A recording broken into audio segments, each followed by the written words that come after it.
Hello, ladies and gentlemen, and welcome back to another episode of DarfTalks. I am your host, Darf Mike, and this is DarfTalks as presented by Nerd Street Gamers, which you know because we're on their channel.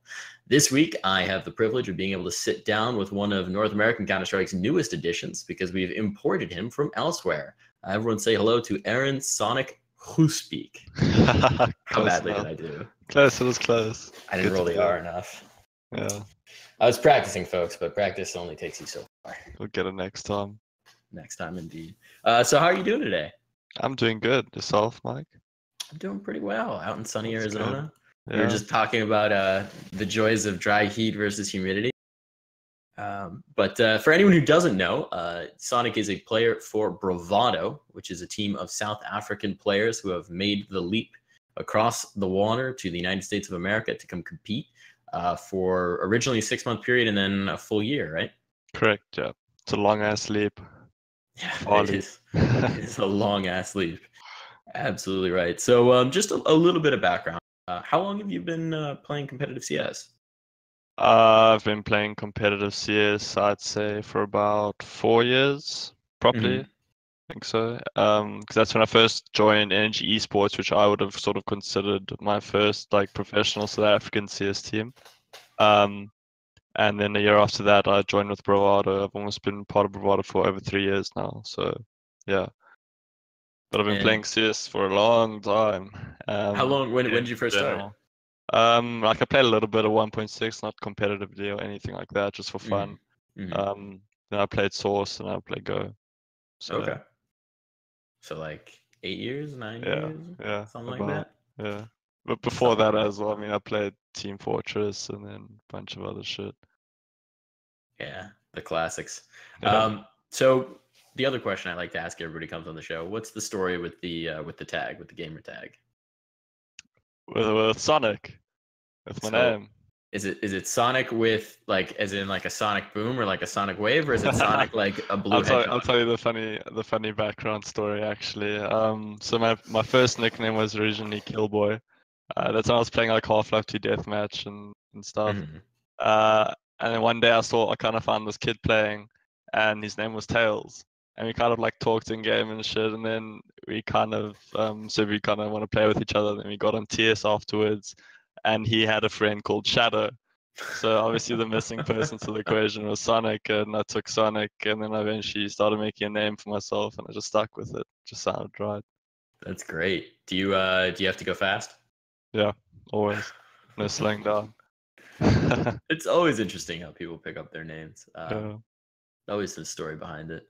So we were talking a little bit about your time with Bravado. You've been playing this team since the first match I saw listed was 2015, so 3 years. Yeah. Which in CS terms is kind of like an eon. Yeah, it's a long time. Does it feel like you're sort of, I don't know, like your identity is almost intertwined with Bravado at this point? I guess like it's a funny story. So our captain Detrony, he's the co-owner of Bravado with and his brother Andreas. And they've both got Bravado tattoos like on their wrists, and then players like from the past who played on different titles like Battlefield and COD and things. Usually players who've been on the team for a long time also kind of get the Bravado tattoo on their wrist and stuff. So it's like a family kind of brotherhood kind of sense. Have you picked up your Bravado tattoo yet? No, I got Sonic on there. There you go. Yeah. So if you ever forget your own tag, you got it handy. Just gotta look at it when my memory gets wiped, something like that. Is there like a rite of passage or like a timeline where after which you can get the Bravado tattoo? Yeah, everyone kind of puts it up to, I wouldn't call it time, it's more a feeling. So how do I put it? It's more like once you really feel part of it and you feel part of the family and you kind of feel like brothers, I'd say it's a good time to kind of get it. You can't just kind of put it on your wrist and call yourself part of it, you know what I mean? It's more like a when really, you know. Yeah. It's like when the bond's there, the bond's there. It's a really nice like way to think about it. Mm. So that longevity, I mean that amount of time, that amount of stability with the squad, do you think that helps? I do think it helps a bit. Actually, an interesting statistic I saw come out of HLTV is the longest standing lineups within the top 50 or something was, I think Space Soldiers are sitting at top, or they were sitting at the top until they replaced one of their players, and I think our lineups actually been together for twice as long as that. Wow. Yeah, so I mean, teams like you often do, you face issues and troubles where you feel like a player isn't part of that lineup or doesn't deserve to be part of that lineup. And I think most teams just kind of overstep it and they sort of cut a player out and they leave it as to that's the problem within the team. But for us, it's also a bit of a different situation. I mean, we're 5 South Africans coming over from South Africa. We've only really got each other and we have to kind of stick together in that sense. And the fact that we live together, we're all really close friends. It all adds to it. So it's a bit difficult to like separate us. But I mean, yeah, it's a reason, I guess. You face challenges, I must say. Like the longer you are together, the more difficult challenges you'll face. But I feel like you can overcome any challenge that gets put forward. So yeah. You talked about a little bit about like the Bravado organization becoming a family for players and the tattoo thing. And is that kind of bond of you all being over here, the 5 of you South Africans, strangers in a strange land, does that enhance that kind of feeling? That, I mean, living in a house has to do at least some degree, right? Yeah. I mean, we put a lot behind us to sort of take this opportunity. We left our families, we left our friends, some left their girlfriends, their loved ones behind. So, I mean, all we have here is ourselves and each other. So I think it strengthens the bond quite a lot and sort of makes us feel like a family. And so before making the jump, before coming over in like January, right? January of last year? Feb 3rd. Yeah. Feb 3rd? Okay, Yeah. Beginning of February. So before making that jump, you were competing in South Africa. You'd gotten some international exposure, gone to some MDL global lands, competed in some international events. Bravado wasn't completely unheard of on the international stage. What is it when you're in a scene like South Africa, when you're in a domestic scene where you're sort of the established top dog for the most part? What's it like to be able to travel abroad and compete on a completely different scale? We faced the issue of the fact that we felt like we couldn't develop as a team further when you're kind of sitting on this high pedestal at first. It's not like you have something to push yourself forward against. It's almost as if you don't have a goal to work towards.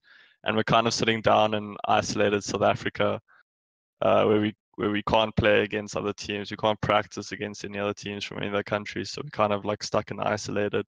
So when we got those opportunities to sort of travel and play in the tournaments overseas, it was really good for us. And we would try take what we had learned there, come back and try and improve ourselves. But obviously it's a very sort of slow, painful kind of method. And we thought the best option for us to improve as a team and to grow to new heights was to establish ourselves in either the United States or Europe and compete in the leagues and to boost our team. So why the US instead of Europe? We kind of thought mainly because it's the language barrier, and the style of living would have been the same for us. And we just felt like it's the place where we could possibly score sponsorship and whatnot and get better funding. Yeah. Okay. So the project, I was reading the press release when the announcement first came out. The project was labeled Project Destiny. Yeah. Did you all feel going in that this was sort of the fulfillment of a destiny? I think so, yeah. It was a really big thing for everyone back home, like especially everyone part of the esports scene, not only just the players part of Counter-Strike, but Call of Duty, whatever it be. They were all supporting us and it was a really big thing. So it did kind of feel like destiny, even though like I was chosen or whatnot. It's part of why I got my tattoo. But so yeah, it's my dream. It's my dream, and I'm getting to live it. So I've got another very important question about the Project Destiny press release. The image that we used for it was of a spaceship. That was definitely just a reskin. Yeah, it was definitely just the Futurama ship. I thought someone would pick up on that. One other guy picked up on that, but you're the second, so nice. Was that just like? I don't know why he used that picture, but yeah, fitting. That was the first thing I noticed when I pulled it open was, that looks awfully familiar. Yeah. So now you're in the US. You come over, last season you're in Maine. You guys are moving into a gaming house. You're all together under one roof. When you were in South Africa, what was the situation? Were you all in the same city? Were you spread around the country, or? One of our players lived in Durban, 3 of us lived in Johannesburg, and 1 lived in Port Elizabeth. So we were pretty like split up. But we did have a house there where before tournaments and whatnot, we'd get together and sort of boot camp in the same house. So yeah. Okay, so you weren't complete strangers to living under the same roof or to being in the general vicinity, but this is presumably like a whole nother degree, right? Yeah, I mean, with no matter who you're with, like it's an experience and it's a challenge and it's quite a learning curve to be able to stay with 5 other individuals in a house. I mean, because it's not just Counter-Strike you have to worry about. It's a bunch of things, it's house chores, keeping shit clean, all following a schedule, feeding yourselves. I mean, a whole bunch of obstacles that you have to kind of get around with. And then, of course, obviously people, which is the hardest. But as long as you work together and you have the same goals in mind, then you can make it work. And you sort of push aside all the other bullshit and underlying kind of feelings. So yeah. Is this your first major time away from home? I mean, I played school sports and stuff where I travel like quite a bit. But this is the longest time I've been away from home. I mean, like I thought it'd be like hard to sort of be away from home for a long time, but I think the fact that we're kind of together and it feels like we're kind of a family, it makes it like a lot easier. Like you don't really get homesick and stuff as long as you have each other. That's nice. So. How's the adjustment to the US been? We were discussing the glory of Mexican food and Shake Shack. How are you liking our? America's great, dude. Yeah? I want to stay here. Yeah, I love America. I mean, it's a land of convenience. Walmart's pretty great. Walmart's pretty great. There we go. There we go. That's the soaring endorsement of the US. If you like Walmart, you're gonna like it here. I mean, the only thing I dislike is the heat. That's because I'm in Arizona. But sure. Yeah. Otherwise, being in Arizona is not a great sample size for the majority of the US in terms of. Yeah. Okay, so fan of the US so far. You've been doing some. Have you done some travel yet within the US for lands? We've been to LA. I mean, we stopped by New York. I think my captain. No, sorry, they had a tournament in Canada the one time. So I mean, for as far as CS goes, we've only really been to Arizona and Los Angeles. Yeah. Do you have any traveling lands on the horizon? I think Philadelphia. Oh, you coming to Frag? We'll see. We should be. Hopefully. A little bit of info there. Yeah. Philadelphia always a good one to show up to. Do you? I mean, when you were coming over here and when you were pursuing this, and it was mentioned in the press release as well, and it's kind of the obvious parallel to draw, coming from the South African scene, moving to the U.S. to compete. The obvious role model to follow here is Luminosity, or SK MIBR. That was Luminosity, and that's kind of the sort of dream we're trying to follow in their footsteps, was to sort of do what SK and them did. Same scenario. All that it requires is the work. Yeah. Do you sort of look up to them as like almost role models, kind of? Definitely, yeah. Especially Fallen for me. Like, I think he's the perfect example of a leader and a father figure within a team. I think all IGLs should strive to be like the person he is. I think so. Okay. And I mean, there's the team as a whole as well. Like, the motivation they kind of showed throughout their whole career it's impressive, I mean, to do what they did was bordering impossible, from what they came from to what they are now. It's always fascinating to read the interviews and like the articles that were written sort of on their come up, or them looking back and reflecting on their come up, and all the moments where it could have all fallen apart, and there were conflicts that they had to get over. And do you look at those moments? Do you sort of read that type of thing and think we can do this too? Yeah, I mean, I remember even reading I think it was Fur. I think Fur said it or something where they were doing really badly at one point, and he said if they don't get their like shit together, he's going home, he's going back to Brazil. And I think like straight after that, the days after they pulled it back, and that's when they started their huge uphill, Yeah, like I said, they're kind of doing the same thing where we all live in like a house together. I mean, there's a lot of challenges that you face, especially with people. I mean, if you don't get along with people, it can be one of the hardest things to cope with, And as well, nowadays you kind of see the gaming houses sort of dying out, and it's more just becoming offices. And then you'd live somewhere else, and then go to the office and play together because now if you stay in a house together, your work environment, your living space, everything's all sort of together. So I mean, your mind doesn't really go into like rest mode and can become like stressful and hard sometimes. All my teammates coming down now. It really illustrates this point nicely. They're all walking through the shot. Yeah. It's a house and an office in one. Yeah. It's well timed.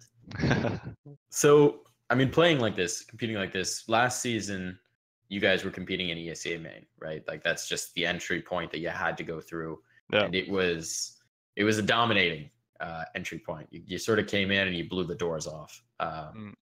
Now that was in many ways expected. I mean, it was really not expected that ESEA main would provide so many stumbling blocks. But how did you feel going into that league? Was it just sort of, this is something we have to get through, or was it like, this is the first challenge? When we first came, we were really hoping to get into MDL. When we first came, because that would have given us the opportunity to compete for Pro League, for a spot in Pro League. Now, obviously, this season you can't because there's no relegation. I think it happens every 2 seasons, if I'm not mistaken. So, but I mean, it is what it is. We weren't going to complain or anything. We're just going to play the league. And we came with the mentality that we're going to dominate that league. And then, by all means, it gave us more time to prepare, it gave us more time to do work. So, yeah, I mean, going into MDL now, we have the same mentality. We want to end the top of the league, and then obviously in the next season we want to qualify for Pro League. That's our goal. And has there been? Again, I was talking about how you dominated main, and now you're in MDL, and you're still pretty dominant. I mean, there's a dominant performance last night. You're 8-3 on the season. Do you still feel like you're, I guess, competing below your weight class, or is this much more of a hurdle at this point? It's hard to say. No, I don't like discrediting other teams and whatnot. I mean, every team we face in MDL, we take it 100% seriously. Every team is a challenge to us. That's just the way we take it. But right now, there are some teams in the MDL that give us a run for our money. Swole Patrol being one of them.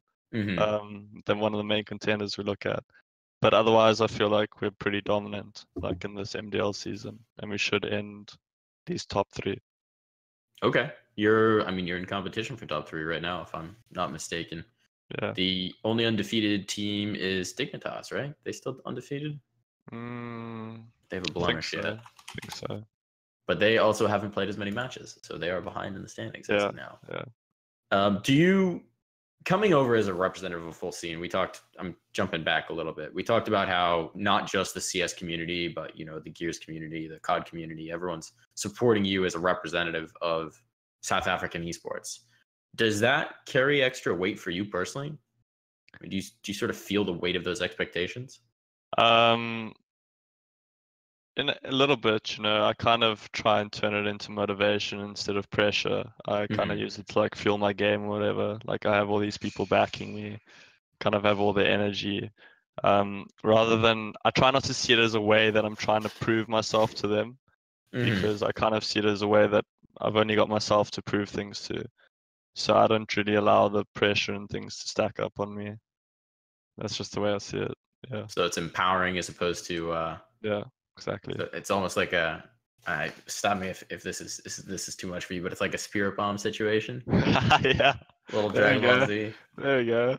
taking their energy. Low key. Yeah. So we talked about this a little bit before the camera started rolling, but you guys at this point have a lease for 6 months on this place. You're over here for 6 months, then you're headed back in August for a player break, right? That's correct, yeah. And how long are you going to be in South Africa for that? It depends on when the next season starts. We'd like to get back Okay. in the US, I think a week before the season starts again, just to get us like up and running and prepped. For the So jet lag. yeah, as well. Jet lag's horrible from there. It's a But we monster. should. I think we'll be in South Africa for I think 2-3 weeks only. Okay. Won't be long. Yeah, and it's back here to grinding. And then you might be moving completely in the situation in the state. I mean, Yeah, not we quite sure might where you're going to be. we might be looking to move to Austin, Texas. We came to Phoenix initially just because we felt it was best for the housing. The pricing was really good. Mm-hmm. We wanted to go to LA initially, but yeah, you're gonna pay a lot of money for that. So Yeah. yeah, we first came with the idea that we could come and obtain more sponsorship, maybe open a few doors for ourselves, and then see where things go. So At this point, with that 12-month time frame or that year-long time frame, I mean, are you thinking beyond it? What happens if, I mean, the objective is obviously to make Pro League. So if you make Pro League, what happens then? Do you stay around? How does that work? 100%. Like, if we make Pro League, I'm pretty sure we'll be sticking around for a longer period of time. Mm-hmm. I mean, we haven't really thought about like, what if we don't? You know, we haven't really actually looked at that. Funny enough. Yeah, I wouldn't be able to tell you here. We're kind of just taking it like one step at a time. Mm-hmm. Try not to look at defeat as a possibility. We only look at victory. So it's not really like if this doesn't happen, we're done. It's more of a if we're gonna get as far as we possibly can and and then reevaluate. evaluate. Yeah. Yeah. Okay. Yeah. That's that's a great mentality to have. I mean, Yeah. you absolutely have the shot at Pro League. There's no question about the talent, the skill, and the types of teams that your team could stack up against. But promotion is at times a crapshoot. Yeah. It's a hard time. It's a rough time. Yeah. I mean, you look at a team like United who've been through the ringer a few seasons before they finally got shot out of it and up into Pro League, and now they're absolutely competing at that level. But yeah, it can be a bit of a rough patch. It's hard. Yeah, it's hard. We'll see. Any time can tell. That's certainly true. Do you feel like sort of the whole? I mean, you guys have been playing together a long time, right? And so frequently, what I'll talk to MDL teams about is sort of when the team starts to gel and when that happens. Well, you guys have had time to gel. You've had time to have your personal chemistry. Do you sort of feel like maybe beyond just the personal chemistry and the team play, do you feel like the team's starting to gel in what you're achieving and what objectives you're moving towards? You've been playing a lot of qualifiers and that kind of thing, and do you feel like there's a progress there? 100%. You know, it's not progress unless you face a lot of ups and downs. I mean, there's always ups and downs in progression. Us as a team, I think we gel really well. We still sort of chop and change different things within the team, like positions, roles, etc., to try and find the best sort of combination for us. So we'll see. Okay. So one other question that I just kind of have in terms of a technical side of things. How does this work in terms of like immigration and visas?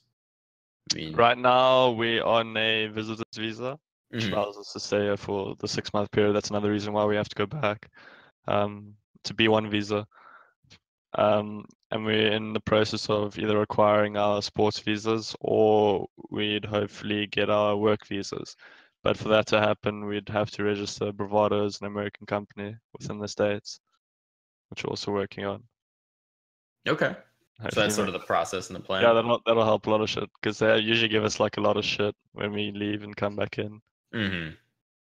Like, what are you here for again? Counter-Strike. Yeah. Right. You'd be surprised. A lot of those LA clubs and things, they know. Oh yeah? Yeah. Takes some explaining, but they get through. We get through to them. Okay. Is that where you fly into LA? It depends, like which side we're flying from. So if we're flying in from Europe side, we'll go to LA first. If we're flying in from like South Africa or the like left side of Europe, then we'd go via New York. If I'm not mistaken, yeah. Okay. At this point, you're coming up on sort of the halfway point of this journey, right?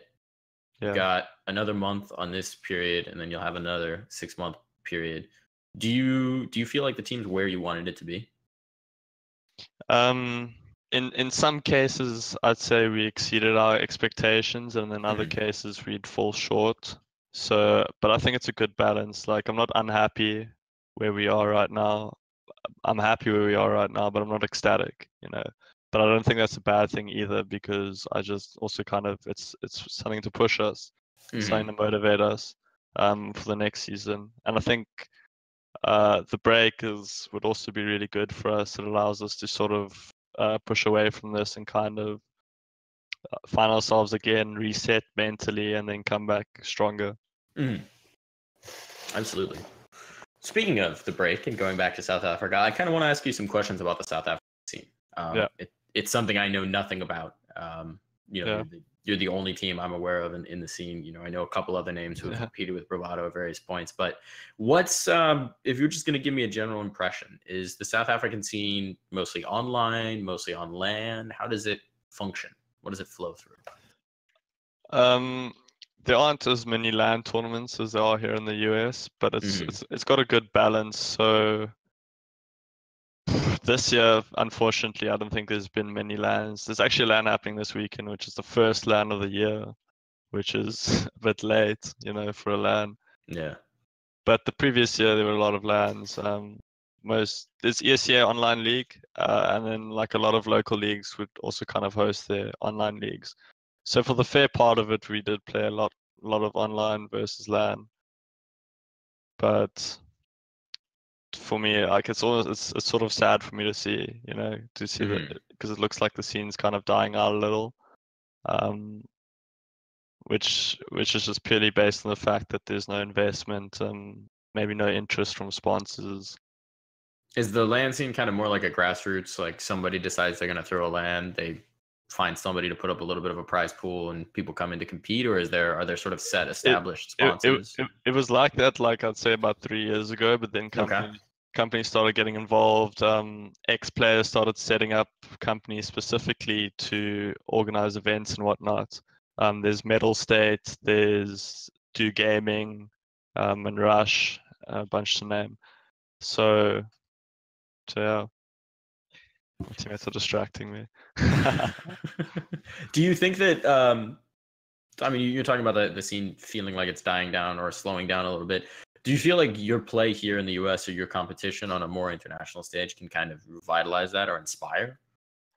That was part of our goal. It was, you know, we'd kind of come in if we made a name for ourselves, and we kind of push the South African scene's name out there, and hopefully attract sort of titles, big name titles to that, like ESL and whatnot. Actually, Face It, in fact, started their league. It's called the Southern Lions League or something like that. Southern Lions League, which actually is now, they've even got a pro league for it there in South Africa now. So I mean, it's getting there.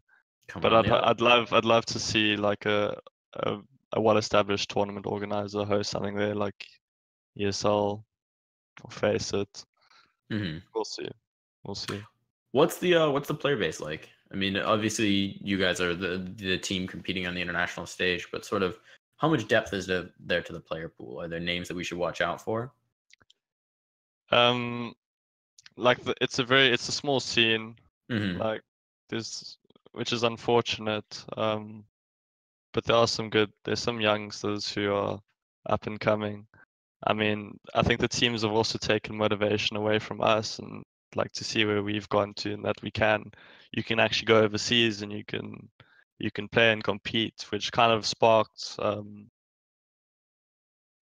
motivation for like the lower teams. So right now, there's actually a really prominent name. I'm trying to think of his name. It's called Mistim. I think he's playing for Energy at the moment. He's a really good, talented individual. Reminds me of myself, to be honest. So, and there's another kid called Massacre who's playing for Goliath Gaming, also a youngster. Do you think with this kind of young kids, rising talent, you're leading the way in a little ways? Do you see maybe a few years down the line, almost a Brazil-like explosion in terms of? I mean, at first we just had Luminosity, and now we've got 5 teams competing internationally. 5 teams. Fury has just announced they're moving to the US. We're gonna have 5 teams in North America. There's NTC. There's this.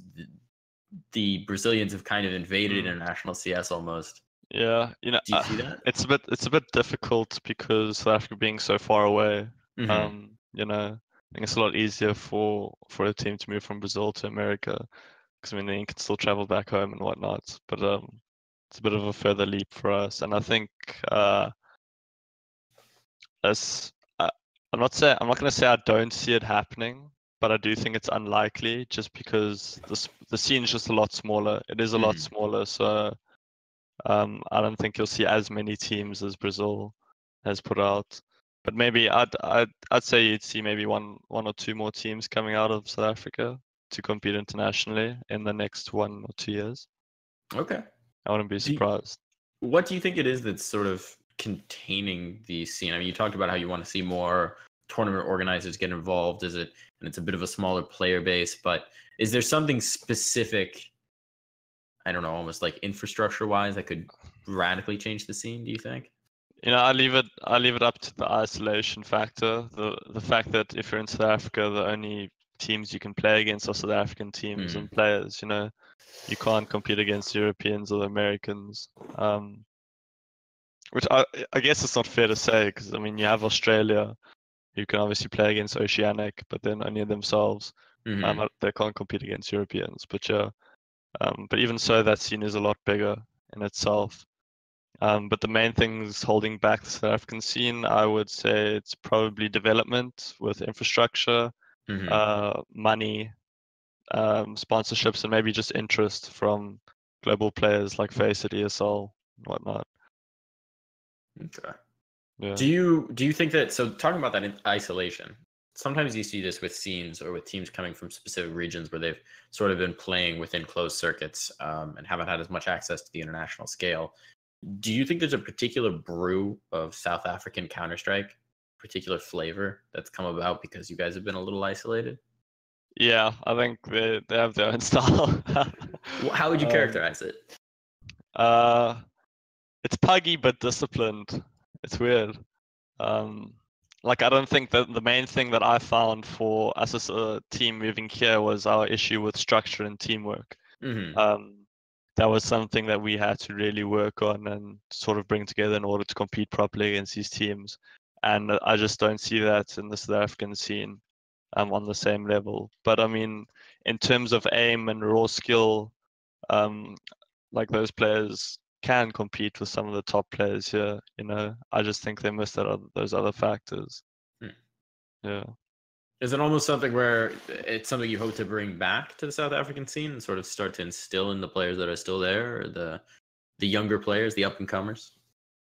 Yeah, definitely. Like I'd love to like teach youngsters and individuals and maybe help out some teams. Whether like I could even do just like streams and things just to help like a collective of teams. Could all like tune in, I could help them out and whatnot. Again, like it's difficult for them to sort of change their style and play a correct way of Counter-Strike, because they don't have the opportunity. They only know how to play against what they always play against. They've got nothing really else to play against. So it's difficult to form sort of new play styles and to improve your games and whatnot. It's not a very diverse scene, if I can put it at that. Yeah. All right, shifting gears a little bit. We've sort of dissected the South African scene quite a bit.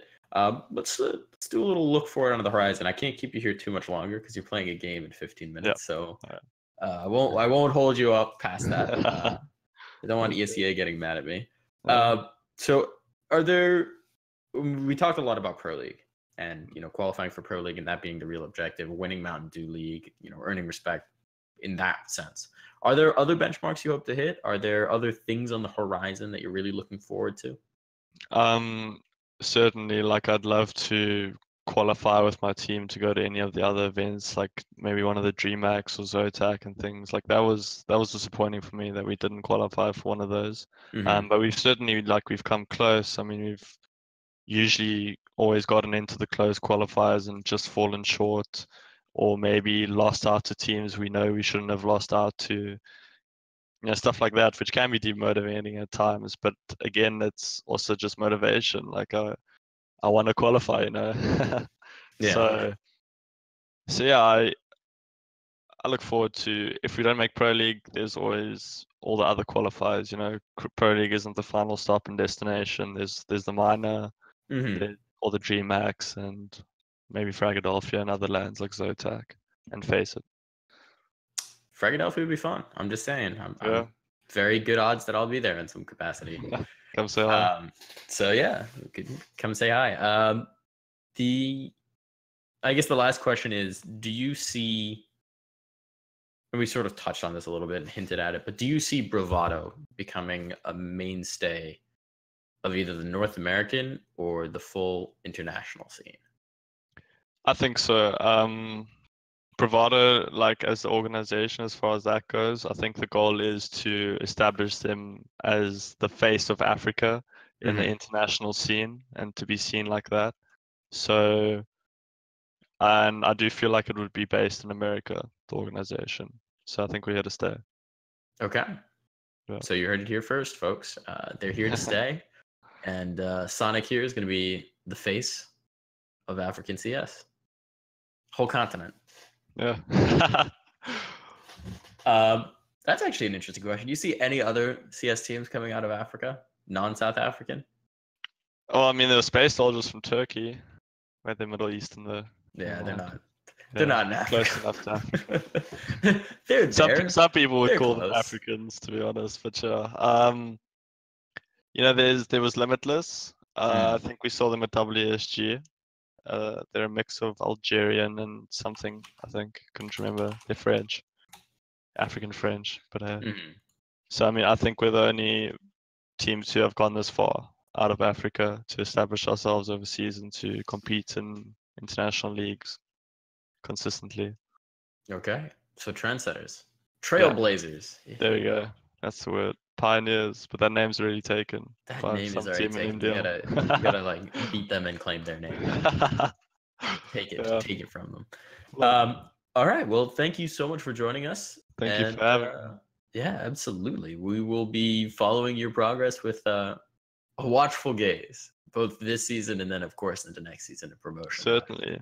Hope we can give you a show. Absolutely. Who's the opponent tonight? Fuck. I should know this. Who are we playing? I caught him off guard. Subtle. Yes. Okay. Yes. With Dazed in them. Ah, the old guns. Yeah. All right. So if you want to check out Bravado and Sonic in action, you can head on over to. Are you guys being streamed on ESEA? You are perfect. Should be on ESEA. Head on over to the ESEA channel and check out their gameplay now that you've heard him talk mostly. You've heard the others in the background a little bit chime in. Tiny bit. And hopefully we'll see you in Philadelphia sometime soon. And otherwise, great talking to you. Thank you so much for joining us. Thank you. So that's going to be it from us this week, folks. Tune in next week on Thursday at 8 p.m. when I'll be talking to a different person. And, of course, on Monday at 6 p.m. 6 p.m., where Balti Baby and I will be sitting down to talk about the happenings that week in Counter-Strike. Once again, I am Darf Mike. You can follow me on Twitter at Darf Mike. If you'd like to follow my guest here on Twitter, he is at BVD Sonic.